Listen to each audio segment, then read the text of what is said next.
থাকবো, ঠিক আছে? কবে সেই কবিতার কথা মনে করে নিজের দেহের ক্ষতি করে কি লাভ হবে? ভালোভাবে বুঝতে হবে, ভালোবাসায় ধরন নয়, মরণও হয়। এটা তো বেশি কিছু নয়, ফাঁকি দিলে কি আর হয়?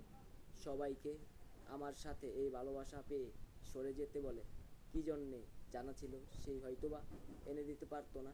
কে কি বলবে, সবাই নিজের কাজে ব্যস্ত থাকতে ভালোবাসে। সেই নিয়মটাকে ভঙ্গ করে আমি ছুটছি নিয়মের বাহিরে। হঠাৎ করে থমকে গিয়ে দমকটা দেই যেন অন্য কাউকে। কেন আমার সাথে থাকতে চাইছে? এত রূপে সাজে সবাই বাজে বাজে, এত রূপে সাজে তবু আজে বাজে বাজে, আজে বাজে ভাবে। এত রূপে সাজে তবু আজে বাজে ভাবে। Mind. Thanks, please first subscribe.